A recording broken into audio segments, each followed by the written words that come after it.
अभी एक वीडियो देखी, काफ़ी मतलब झटका लगा उसे देख के कि कैसे कोई किसी के इतना पीछे पड़ सकता है कि उसको इस हद तक बदनाम कर दे। आपको पता होगा कि सपना ने अभी कुछ दिन पहले अपने सेकंड हस्बैंड राजीव जी को खो दिया। उससे पहले सूरज जी की जो मृत्यु है वो कोरोना टाइम में हो गई थी, कोरोना की वजह से। और अब राजीव जी का एक्सीडेंट हो गया। एक यूट्यूबर है जिनका नाम है मानवी करके कुछ है, आप समझ जाना पूरा नाम। वो इनकी रिश्तेदारी में है, यानी कि सपना के रिश्तेदारी में है। अब उसकी किसी यूट्यूबर ने एक वीडियो डाली है। उसी यूट्यूबर ने जो हमेशा सपना को बोलती रहती थी एफआईआर करो, एफआईआर करो, एफआईआर करो, उस यूट्यूबर ने एक वीडियो डाली है जिसमें वो लड़की चिल्ला रही है कुछ ऐसे शब्द किसी व्यक्ति को बोल के कि उसने पहले जो है राजीव जी के साथ मिलके उसकी सांस की नली कटवाई सूरज जी की, और फिर राजीव जी के साथ को भी जो है, आप समझ जाइए मैं कहना क्या चाह रही हूँ। ये बात उसने कही।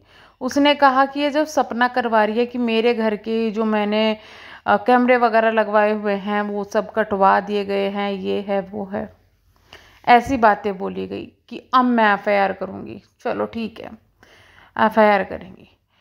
तो जो लोग सपना पर इतनी बड़ी मतलब इल्ज़ाम लगा रहे हैं, इतनी उंगलियां उठा रहे हैं, क्या वो कोरोना टाइम जब गया था, कोरोना टाइम आया था, उनके घर के आसपास में किसी का कोई अपना या परिवार में कोई अगर गया है कोरोना टाइम में, वो समझ सकते हैं कि उस वक्त कंडीशन क्या थी जिस वक्त सूरज जी गए थे। अभी मैं दोबारा से सपना और राजीव जी की वो वीडियो देख के आई हूँ, सूरज जी की जो थी। तो उसमें उन्होंने बताया कि पहले वो ठीक था, एकदम से उनको वेंटिलेटर पर डाल दिया डॉक्टर ने, मैसेज वगैरह हमें किया, हम गए वहाँ, वो वेंटिलेटर पे थे, और कुछ देर बाद ही डॉक्टर ने कह दिया कि भाई वो ख़त्म हो गए, आप ले आओ। और वहाँ बोली जा रही है कि भाई सांस की नली काटी थी। तो आपको मैं बता दूं, पहले तो कोरोना टाइम में अंदर जाना किसी का अलाउ नहीं था, उन लोगों को इसलिए परमिशन मिल रही थी क्योंकि उनका जानने वाला था, और वो भी गलत थी, परमिशन नहीं देनी थी। लेकिन जो सूरज जी वो काफ़ी ज़्यादा पैनिक हो रहे थे, इस वजह से मजबूरन उन्हें जो है बुलाना पड़ा। और आपको मैं बता दूं, कोरोना टाइम में ना लोग इतने ज़्यादा पैनिक हो गए थे कि बहुत से लोगों को जिनको कोरोना हुआ है था, उनको अटैक से डेथ हो गई उनकी, पैनिक होने की वजह से। तो इस वजह से थोड़ा इन चीज़ में फिर बाद में लोग इस चीज़ को थोड़ा समझने लगे थे।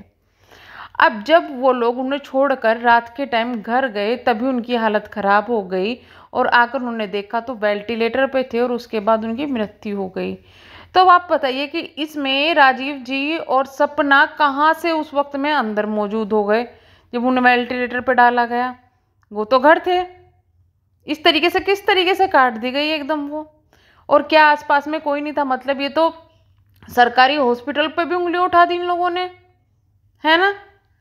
दूसरी बात ये कि सपना क्यों ऐसा करेगी? सपना राजीव जी के साथ खुश थी, लेकिन उससे पहले सूरज जी के साथ बहुत ज़्यादा खुश थी। उसने खुद बोला राजीव जी से शादी मेरी मजबूरी थी, लेकिन मैंने मजबूरी का एक्सेप्ट किया और मैं खुश रहने लगी।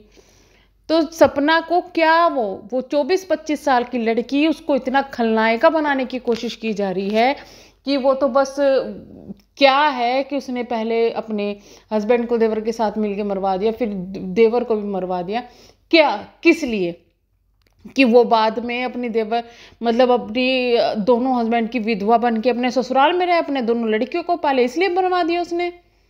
अरे थोड़ी मतलब उसको क्या कमी आ रही थी? उसको सब कुछ मिल रहा था, वो सब कुछ खुशी खुशी सब उसके था, वो तब वो अच्छा जीवन बिता रही थी।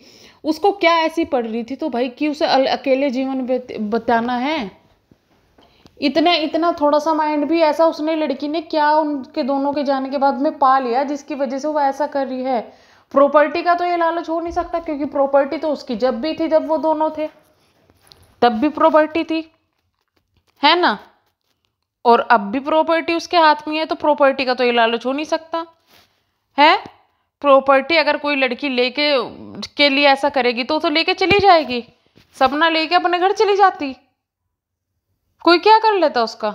पर वो अपने सास ससुर की सेवा में लगी हुई है, क्योंकि लोगों के हिसाब से वो बहुत बेकार है, खलनायिका उसको बना दिया गया है। लोग सोचते नहीं है बोलने से पहले। दूसरी बात है, जो लोग इस पे ट्रस्ट कर रहे हैं, ये कोई ऐसी उठ के आ गई एकदम से बोलने लगी, चलो मान लिया इसके साथ इसके ससुराल में बहुत बुरा हो रहा है, पर वो उसके सगे रिश्तेदार थोड़े ना है यार। सपना क्या है सपना? एक जिसने अपना हस्बैंड खो दिया, उस लड़की को ये खलनायिका बनाना चाह रहे हैं कि सपना ने सब कुछ कर दिया, सपना ने ये कर दिया, सपना ने वो आराम से अपने ब्लॉगिंग में सिंपल सा जीवन व्यतीत कर रही है। तुम्हें क्या प्रॉब्लम उस लड़की से हो रही है? सिर्फ किस लिए कि भाई जिस औरत की थी उसके अपने सास ससुर से नहीं बनी, सास ससुर की इससे नहीं बनी, तो इन लोगों का आपस में जो है लड़ाई झगड़ा होने लगा और ये सब चीज़ें हुई। उसका इंजाम उठा के सपना पे लगा दिया, सब कुछ सपना पे लगा दो जिससे कि तुम्हें हाइप मिल जाए, है ना? इतनी बेशर्मी तुम लोग उतर आए। लेकिन अगर वो उसने जो प्रॉब्लम थी सपना की, जिस वजह से एफआईआर नहीं हुई, तो क्या सपना ही उस घर में थी? सास ससुर नहीं थे उसके, या उसको कोई परिवार में और नहीं था? सपना के हाँ या ना से ही सब कुछ हो रहा था क्या उसके परिवार में? तुम लोगों ने बिल्कुल ही उस लड़की को, बेचारी को ऐसा बना दिया कि उसने क्या क्या उसने गुनाह कर दिया, उसके साथ बुरा हुआ है, उसने किया नहीं है। और सबूत लाओ, सिर्फ किसी के ऐसे बोलने पर मत जाओ। बहुत से लोगों का ननद भाभी का रिश्ता अच्छा होता है, भाभी देवर का रिश्ता बहुत अच्छा होता है, हंसी मजाक वाला होता है, लेकिन इसका मतलब ये नहीं होता है कि उनके रिश्ते पर कलंक लगा दिया जाए। लेकिन यहाँ पर इन्होंने सब पे कलंक लगा दिया, सबको लपेटे में ले लिया, सब बुरे हैं। वो जो बस क्या उसकी बातों पर आप यकीन कर सकते हैं कि उसने बोल के मुंह खोल के ऐसे ही बोल दिया? कौन यकीन करेगा? सबूत दो। अगर तुम्हारे पास इतने सबूत हैं और तुम्हें इतना कुछ पता है, तो तुम क्यों ये चीजें क्यों यूट्यूब पर बता रहे हो? पुलिस को बताओ ना जाके। यूट्यूब पर जज बैठे हुए हैं, वकील बैठे हुए, कौन बैठे हुए? ये जनता है, कभी इधर की कभी उधर की, कभी इसकी कभी उसकी। बेशर्मी की हद होती है जब कुछ नहीं मिलता ना करने के लिए। अपने घर के इनके रास्ते खत्म नहीं हो रहे, अपने घर में इनके किसी की मृत्यु हो गई, उसको इंसाफ नहीं दिलाया जा रहा, दूसरों के घर में ये टंगड़ियां अड़ा रहे हैं और बन रहे हैं इंसाफ की देवी बैठकर यूट्यूब पर।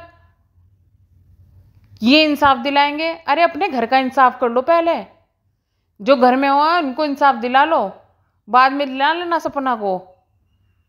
और जो ये जिसने भी ये वीडियो डाली है ना, बिना सबूत के इतनी बड़ी बात बोली गई और इस तरीके से वीडियो डाली गई, तो वो भी गलत है। सिर्फ किसी ने कह दिया और वो बोल कर दिया गया, वो भी गलत है। जो लोग इन चीजों को सपोर्ट कर रहे हैं ना, उनको यही कहो भाई पहले सबूत दिखाओ, किस बेस पे बोल रहे हो? किसी के बोलने से कोई सच्चाई नहीं हो जाती। भारत का कानून भी ये चीज नहीं मानता कि किसी ने कुछ कह दिया और वो सच हो गया। तो ऐसे किसी का मुंह उठा के आगे और बोल दिया कि सपना ने तो क्या, क्यों? क्योंकि सपना को लोग बहुत ज्यादा प्यार दे रहे हैं, तो क्यों दे रहे हैं? लाओ मैं टंगड़े अड़ा देती हूँ, मैं ये कर देती हूँ, वो करती हूँ। अगर सपना इनके कहने में आ जाती, सपना सब कुछ इनके कहने पे करती रहती, तो सपना बहुत अच्छी थी, सपना ने ये कर दिया वो कर दिया। लेकिन सपना ने अगर इनकी बात नहीं मानी है, अपने ससुराल वालों की मान ली, अपने घर को आगे बढ़ाने की कोशिश की, तो सपना आज बहुत बुरी हो गई। मैं एक बात कहना चाहूँगी, हमारे तरफ से सपना को फुल सपोर्ट है, क्योंकि हम जानते हैं सच्चाई कि वो लड़की ऐसी नहीं है। अगर उस लड़की को यही सब करना होता, वो अब तक अपना ससुराल छोड़ के जा चुकी होती। लोग बाग तो अपने बच्चों तक को छोड़ के भाग जाते हैं। ये तो सास ससुर है फिर भी, पर वो फिर भी सास ससुर को माँ की तरह प्यार दे रही है और वो सब कर रही है, उनकी सेवा में लगी हुई है। तो थोड़ा सोच समझ के बोला, ऐसे किसी के मुंह उठा के चलते फिरते का ये सुनना अच्छी बात नहीं है। तो चलिए हम करते हैं वीडियो को एंड, यहीं मिलते हैं नेक्स्ट में। अगेन मैं कहूँगी कि अगर इतना बड़ा एलिगेशन किसी के ऊपर लगाते हो, सबसे पहले कानून है उस पर जाओ। यूट्यूब कोई यहाँ पे जज नहीं बैठा हुआ है, कोई यहाँ वकील नहीं है। जनता सब पलटती है, कभी इधर कभी उधर, लेकिन जो सपना को प्यार करती है वो अच्छी तरीके से जानती है कि वो लड़की ऐसा काम कर ही नहीं सकती। शायद उसकी जगह कोई और होता तो एक बार के लिए सोच भी सकते थे, लेकिन ऐसा बिल्कुल भी नहीं है। इस बात में कहीं भी सच्चाई नहीं दिखाई दे रही है। हम करते हैं वीडियो को यहीं पे एंड, मिलेंगे नेक्स्ट वीडियो में। और जो लोग किसी के कैरेक्टर पे इस तरह से उंगली उठा रहे हैं या उसके लिए गलत बोल रहे हैं, भाई ये भगवान भी माफ़ नहीं करेगा ऐसी चीज़ों के लिए। वो लड़की इस वक्त फ़िलहाल सच में बहुत ज़्यादा दुखी है और वो अपना दुख का फ़ायदा नहीं उठा रही है। वो अपने दुख को भी खुशियों में चेंज करके दिखाने की कोशिश कर रही है, लेकिन इन लोगों को चैन नहीं है। भगवान भी माफ़ नहीं करेगा, शर्म कर लो। चलिए मिलते हैं नेक्स्ट वीडियो में, तब तक के लिए bye bye, thank you so much.